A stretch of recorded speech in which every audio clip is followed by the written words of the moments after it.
Hello students, जैसा कि आप सभी को पता है कि आजकल हम कौन सा टॉपिक कर रहे हैं, place of supply. Place of supply क्या होता है? जैसा कि आप सभी को पता है, जीएसटी के लिए सबसे इम्पोर्टेंट टॉपिक क्या होता है? सप्लाई। टैक्सेबल इवेंट क्या है? सप्लाई। और हमें सप्लाई के साथ हमें ये भी इम्पोर्टेंट है कि हमें पता होना चाहिए कि किस प्लेस पर सप्लाई हुई है। यदि प्लेस पता होगा तभी हम डिसाइड करेंगे कि ये क्या है, इंट्रास्टेट है कि इंटरस्टेट है। यदि इंट्रास्टेट है तो कौन सा लगेगा? Central GST and state GST लगेगा। यदि इंटरस्टेट है तो कौन सा लगेगा? इंटीग्रेटेड जीएसटी लगेगा। इसलिए हमें क्वेश्चन में सबसे पहले ये देखना है, हमें कोई कंसेप्ट में पहले देखना है जो सप्लाई हो रही है कहाँ से हो रही है और रिसीव कहाँ पर हो रही है। तो प्लेस इंपॉर्टेंट है, प्लेस ऑफ सप्लाई, उसके बेस पर हम लगाएंगे, टैक्स लगाएंगे। ठीक है, तो इसके अंदर हमने डिस्कस किया था आपके पिछले वीडियो में 4 टॉपिक हैं। इन केस ऑफ गुड्स 2 सेक्शन है और in case of service 2 section है। और इन केस ऑफ गुड्स हमने सेक्शन 10 और सेक्शन 11 लास्ट वीडियो में डिस्कस कर लिए हैं। तो आज हम डिस्कस करेंगे इन केस ऑफ सर्विस। इसमें सेक्शन 12 है और सेक्शन 13 है। तो इस वीडियो में मैं आपके साथ एक डिस्कस करूंगी सेक्शन 12। किस केस में? इन केस ऑफ सर्विस। इस सर्विस के केस में प्लेस ऑफ सप्लाई क्या होता है। ठीक है, ये कवर करता है section 12, place of supply of service. ठीक है, लेकिन ये क्या है? Domestic supply. डोमेस्टिक सप्लाई को कवर करता है। डोमेस्टिक सप्लाई मतलब इसमें इंपोर्ट और एक्सपोर्ट नहीं आएगा। इसमें प्लेस को ऑफ सप्लाई ऑफ सर्विस कौन सा आएगा? जब एक स्टेट से दूसरी स्टेट में क्या की जाती है? सप्लाई की जाती है। एक स्टेट से दूसरी यूटी में की जाती है या फिर 2 यूटी के बीच में की जाती है, तो उसको हम कहते हैं place of supply of service. Service आएगा, गुड्स नहीं आएगा। सेक्शन 12 डोमेस्टिक सप्लाई है ना, देश की बाउंड्री के अंदर है तो क्या है? डोमेस्टिक सप्लाई इसके अंदर आता है। तो इसमें क्या है कि हमें 2 लोकेशनें देखनी है। Location of supplier of the supply, जो सप्लाई करता है उसकी लोकेशन क्या है, and location of the receiver of the service, जो इंडिया में रिसीव करता है उसकी लोकेशन क्या है। तो इसमें place of supply of service where location of supplier and receiver is in India, दोनों ही कहाँ पर है? इंडिया में है। ठीक है, ये सेक्शन 12, इसके अंदर 2 है। जनरल रूल कौन से सेक्शन के अंडर है? सेक्शन 12(2) है। और स्पेसिफिक रूल कहाँ पर है? डिफरेंट सिचुएशन के केस में सेक्शन 12(3) से लेकर 12(14) तक है। ठीक है, ये सारे पॉइंट्स ही हैं, एक करेंगे तो मैक्सिमम आपको आ ही जाएंगे। ठीक है, तो हम अभी इन्हीं पॉइंट्स को, ये जनरल रूल 12(2), 12(3) टू लेकर 12(14) तक हम डिटेल में अभी डिस्कस करते हैं। सबसे पहले हमारा जनरल रूल क्या है? Section 12(2). Section 12(2) in case service made to a registered person, किसको दी जाती है? रजिस्टर्ड पर्सन जिसका नाम रजिस्टर्ड है। ठीक है, तो तब प्लेस ऑफ सप्लाई क्या होगी? In case of service made to registered, location of the registered person, जहाँ पर उस पर्सन की लोकेशन होगी वो जगह मानी जाएगी प्लेस ऑफ सप्लाई। ठीक है, और in case service made to any person other than a registered person, यदि हम सर्विस किसको दी जाती है? अदर देन रजिस्टर्ड पर्सन के अलावा किसी और को दी जाती है, तब जब एड्रेस लिखा हो और उसके रिकॉर्डमेंट एड्रेस हो तो लोकेशन ऑफ द रिसीवर। ठीक है, यदि जैसे कोई सामान खरीदने जा गया है तो उसने एड्रेस बता दिया कि मैं यहाँ का हूँ, तो वहाँ के उसके एड्रेस पर लोकेशन ऑफ द सप्लाई माना जाएगा। यदि रिसीवर ने सप्लायर अपना एड्रेस नहीं लिखा है, ठीक है, तो इन case of location of the supply, फिर सप्लायर की लोकेशन को प्लेस ऑफ सप्लाई कहा जाएगा। ठीक है, समझ गए आप? मतलब कि यदि तो जो सामान रिसीव कर रहा है, ठीक है, उसने वो रजिस्टर्ड है, तो जो रजिस्टर्ड है तो उसकी लोकेशन के अकॉर्डिंग प्लेस ऑफ सप्लाई कहा जाएगा। यदि रिसीवर का एड्रेस मेंशन है तो उसके एड्रेस को क्या माना जाएगा? प्लेस ऑफ सप्लाई माना जाएगा। यदि उसका एड्रेस नहीं है तो जो सप्लाई कर रहा है उसकी लोकेशन को क्या माना जाएगा? प्लेस ऑफ सप्लाई माना जाएगा। इन सारे जो अभी पहले वीडियो पढ़ी है आपने और आगे पढ़ोगे तो हमने सभी में क्या निकालना है? Place of supply. ठीक है, तो आप बस 3 पॉइंट ये याद रखना, ये बार बार रिपीट ही होंगे, बस हमारा टॉपिक ही चेंज होंगे। तो हमने पहला टॉपिक पढ़ लिया जनरल रूल सेक्शन 12(2). नेक्स्ट हमारा दूसरा पॉइंट था specific rule for different situation. कौन सी? Different situation for determination of place of supply of service, section 12(3) to 12(14) तक। ठीक है, सबसे पहले हमारा आ जाता है immovable property related to service. Immovable property मतलब जैसे कि जो प्रॉपर्टी मूव नहीं कर सकती, एक जगह पर ही है, वहाँ उस प्रॉपर्टी की सर्विस हम लोगों को प्रोवाइड करते हैं। ठीक है, कौन से सेक्शन? 12(3) टू 14 ना, ये हमारा 12(3) पहले वाला है। ठीक है। जैसे कि पहला इसमें आ जाएगा service directly in relation to an immovable property, जैसे कि इसमें आ जाएगा आर्किटेक्ट हो गया, इंटीरियर डेकोरेशन का काम हम लेते, decorator, engineer and other related expert, ठीक है, उनकी सर्विस लेते हैं ना।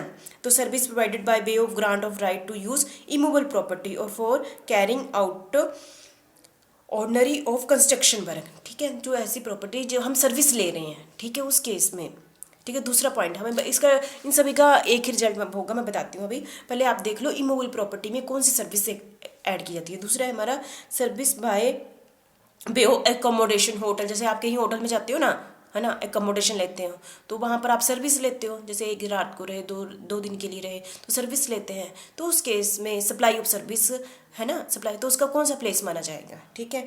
तो तीसरा है हमारा service by way of accommodation in immovable property for organising any marriage और रिसेप्शन, जैसे आपने देखोगे ना कि मैरिज प्लेसेस होते हैं, रिसेप्शन होती हैं, तो हम वहाँ पर जाके सर्विस लेते हैं, तो उनकी प्लेस ऑफ सप्लाई क्या मानी जाएगी, कुछ तो आपके माइंड में अभी चल ही रहा होगा ना, है ना, कि ये हो सकता है, ठीक है।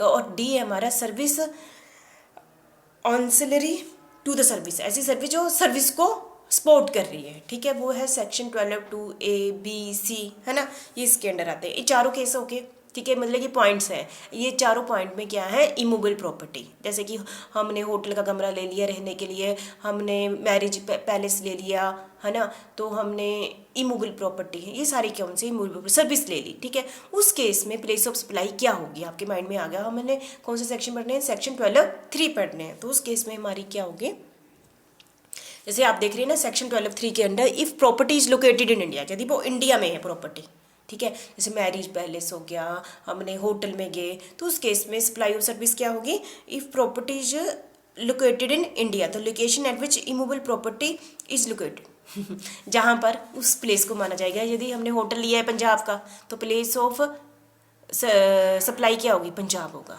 यदि होटल उसी पर्सन ने क्या लिया है, उन्ना में ले लिया है, तो प्लेस ऑफ सप्लाई क्या होगी, हिमाचल होगा, ठीक है, समझ गए। ई property is located in India में है।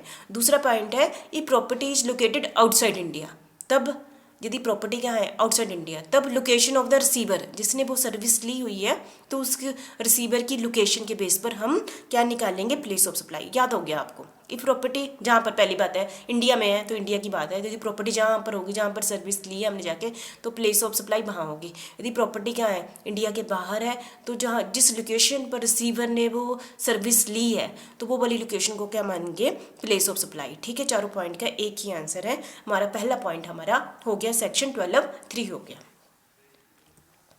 नेक्स्ट है हमारा सेक्शन 12(4), ये क्या बताता है, रेस्टोरेंट परफॉर्मेंस बेस्ड सर्विस, ठीक है। ये कौन सी होता है, जैसे कि फिटनेस, ब्यूटी ट्रीटमेंट है, ब्यूटी पार्लर हो गए, हेल्थ सर्विस प्रोवाइड नहीं की जाती है, including cosmetic, plastic surgery, shall be location where the service are actually performed, ठीक है। जैसे आप जाके नहीं लेते हैं पार्लर में जाते हो, हेल्थ सर्विस लेते हो, ठीक है, प्लास्टिक सर्जरी कराते हो, तो जिस प्लेस पर आप ये सर्विस ले रहे हैं, तो उसको कहते हैं प्लेस ऑफ सप्लाई, वो होगा। तो place of where service are actually performed, जहाँ पर एक्चुअल में हम सर्विस लेते हैं, वो क्या हो जाएगा, प्लेस ऑफ सप्लाई। हमने सारे पॉइंट का क्या निकालना है, प्लेस ऑफ सप्लाई निकालना। तो मुझे लगता है दूसरा पॉइंट आपका हो गया, सेक्शन 12(4) हो गया। सेक्शन 12(5) क्या है, service in relating to training and performance appraisal, जैसे कि हम ट्रेनिंग नहीं लेने जाते हैं, किसी से ट्रेनिंग ले ली, परफॉर्मेंस अप्रेजल कर लिया, तो वहाँ पर हम ट्रेनिंग लेते हैं, तो एक टाइप से क्या लेते हैं, हम सर्विस लेते हैं। तो उस केस में प्लेस ऑफ सप्लाई क्या होगा, कौन सी सेक्शन के अंडर, सेक्शन 12(5) के अंडर। मतलब आपने टॉपिक याद करने और सेक्शन याद करने हैं, अंदर का आपको बार बार पढ़ के ही ऐसे ही आ जाना। रजिस्टर्ड पर्सन, तो रजिस्टर्ड पर्सन है वो, है ना, जिसने सर्विस ली है, तो क्या है, location of the registered person, ठीक है। दूसरा क्या है, person other then registered person, तो यदि जो पर्सन है वो रजिस्टर्ड नहीं है, तो उस केस में प्लेस ऑफ सप्लाई क्या होगी, location where the service are actually perform, जहाँ पर एक्चुअल में सर्विस दी गई है, जैसे ऊपर वाला ना, वही आंसर है इसका, ठीक है। अब ये बार बार रेपिटेशन होनी, इसलिए 1-2 कर लोगे तो सारे मैक्सिमम आपके कवर हो जाएंगे, ठीक है। ये मेरे ख्याल से आपका हो गया सेक्शन 12(4) और सेक्शन 12(5), ठीक है। हमारा नेक्स्ट है हमारा section service provided by way of admission to an event amusement park, ठीक है। कई बार हम प्लेस, तो इस केस में क्या करते हैं, जैसे कि हम एडमिशन लेते हैं कल्चर कल्चर के लिए, स्पोर्ट्स के लिए लेते हैं, साइंस के लिए लेते हैं, एजुकेशन के लिए एडमिशन नहीं लेते हैं, एंटरटेनमेंट इवेंट के लिए लेते हैं, अम्यूजमेंट पार्क के लिए लेते हैं, अदर प्लेस में जाके एडमिशन लेते हैं हम। तो हमारी द प्लेस ऑफ सप्लाई क्या होगी, तो उस केस में क्या होगी, location of the event where the event is actually held और वेयर द पार्क और such other place is located, जहाँ पर एक्चुअल में हम वो सर्विस लेते हैं तो वो उस प्लेस को हम क्या कहेंगे, प्लेस ऑफ सप्लाई कहेंगे। ठीक है, बस आपने पॉइंट हेडिंग याद करने हैं, सेक्शन याद करने हैं, बाकी आपको पता ही चल गया अंदर क्या आना है। सर्वे नेक्स्ट है हमारा service provided by way of organisation of an event, जैसे ना ऑर्गेनाइजेशन एंड इवेंट, जैसे organisation of a culture, artist, sporting, है ना, तो इस केस में है ना सर्विस ऑक्सिलरी टू ऑर्गेनाइजेशन जो हेल्प करते हैं। तो रजिस्टर्ड पर्सन है तो हमारा हम बार बार ये रेपिटेशन नहीं हो रही है, location of the registered person. ठीक है, यदि रजिस्टर्ड पर्सन नहीं है तो location where the event is actually held, जहाँ पर ये इवेंट एक्चुअल में हुआ है तो वहाँ पर हम माना जाएगा प्लेस ऑफ सप्लाई कहा जाएगा। ठीक है, तो आपको थोड़ा सा बोरिंग इसलिए लग रहा होगा कि सभी जगह आंसर एक ही है, पर आपने टॉपिक अलग अलग है, सेक्शन अलग अलग है। ठीक है, 6th पॉइंट है हमारा service by way of transportation of goods including by mail और कोरियर, जैसे आपको पता है ना कोरियर वाला हमें सर्विस प्रोवाइड करता है, उस केस में हमारा प्लेस ऑफ सप्लाई क्या होगा, यदि रजिस्टर्ड पर्सन है तो location of the registered person, बार बार रेपिटेशन नहीं है ना, location of the registered person.